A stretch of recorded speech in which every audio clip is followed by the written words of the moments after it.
Globlas. Maret 1997, Super Semar dan pengangkatan Soeharto sebagai pejabat presiden. Sebuah film komedi berdasarkan kisah sejarah, surat, stempel, dan segelas teh. Jakarta, 11 Maret 1986. Istana Negara sedang tegang kayak anak sekolah yang baru ketahuan nyontek pas ujian.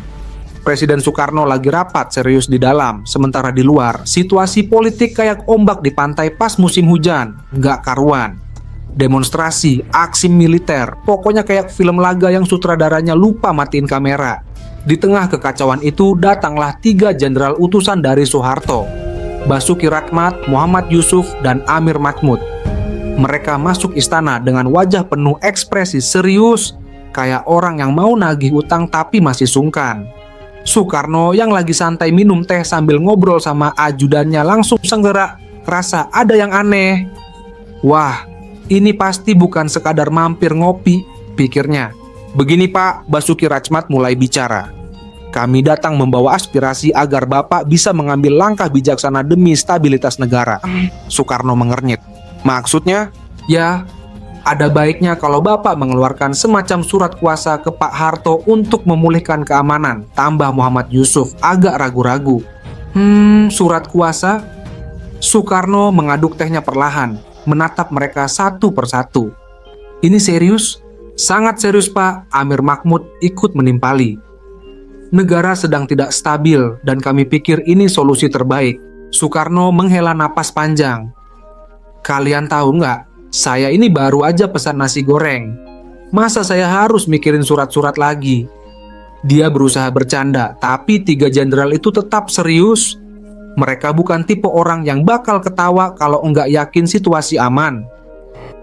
Akhirnya setelah diskusi panjang, Soekarno setuju untuk menandatangani surat yang akan dikenal sebagai Super Semar. Dengan ekspresi seperti orang yang baru kalah main kartu, dia mengambil pena dan membubuhkan tanda tangannya di atas kertas itu. Selesai tanda tangan, dia menatap ketiga jenderal itu dengan mata menyipit. Ini bukan akal-akalan kalian kan? Ketiganya menggeleng cepat. Tidak Pak, ini demi negara, kata mereka hampir bersamaan. Ya sudah, Soekarno menyerahkan surat itu. Tapi kalau nanti ada yang tanya, saya lagi ngantuk pas tanda tangan. Biar ada alasan kalau saya lupa. Dia tertawa kecil, tapi tetap terasa ada kegelisahan di matanya. Dengan membawa surat sakti itu, 3 jenderal langsung meluncur ke rumah Soeharto. Sementara itu di istana, Soekarno kembali ke kursinya dan menyesap tehnya yang sudah mulai dingin. Haduh, harusnya tadi pesan es teh aja. Surat yang mengubah takdir. Malam itu, 3 jenderal membawa Super Semar ke rumah Soeharto.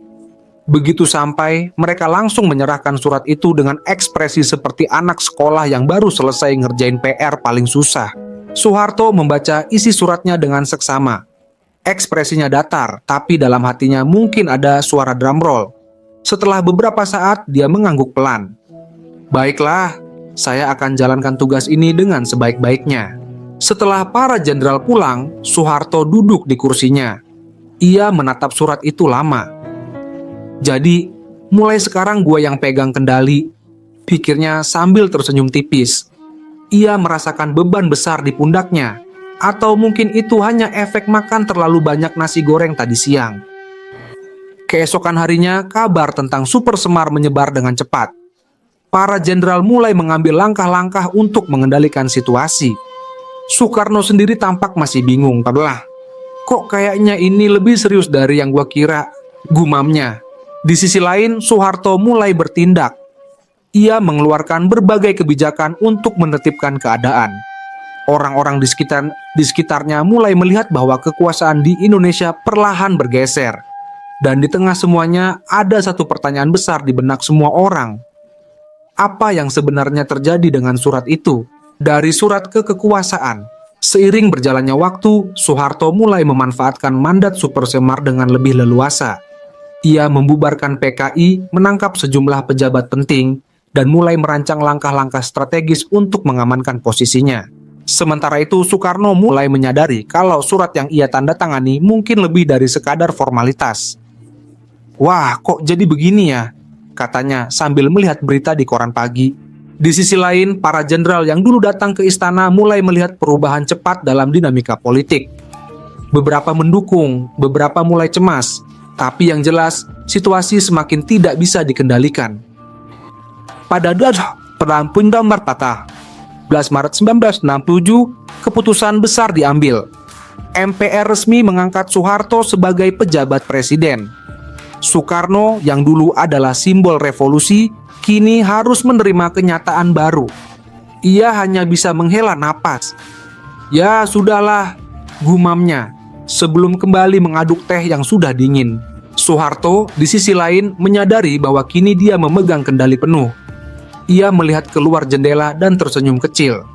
Baiklah, kita mulai lembaran baru, katanya pelan, sebelum kembali fokus pada pekerjaannya yang semakin menumpuk. Tugas baru, masalah baru. Setelah resmi menjadi pejabat presiden, Soeharto mulai menyadari bahwa memimpin negara bukan cuma soal tanda tangan dan seragam militer keren. Masalah datang bertubi-tubi, mulai dari ekonomi yang morat-marit sampai politik yang masih panas kayak wajan gorengan. Di ruang kerjanya, Soeharto duduk sambil membaca laporan ekonomi. Waduh, anggaran begini tapi harga beras naik terus, gimana nih? Katanya sambil melirik stafnya yang langsung pura-pura sibuk nyatet sesuatu di buku kosong. Sementara itu Soekarno makin jarang tampil di depan publik. Ia lebih banyak menghabiskan waktu di Wisma Yaso, tempat peristirahatannya. Dulu saya yang pidato, orang tepuk tangan. Sekarang saya batuk, orang tepuk jidat, gumamnya sambil mengaduk teh lagi. Di sisi lain, rakyat mulai merasakan perubahan. Beberapa orang berharap situasi membaik, sementara yang lain masih bingung dengan arah politik negara. Para jenderal juga mulai menyesuaikan diri dengan kepemimpinan Soeharto yang lebih tegas dan sistematis. Akhirnya, transisi kekuasaan pun resmi berjalan. Soeharto mulai merancang orde baru, dan Soekarno perlahan mundur dari panggung politik. Di tengah semua perubahan ini, ada satu hal yang pasti. Sejarah telah mencatat bagaimana segelas teh dan selembar surat bisa mengubah arah bangsa. Tamat,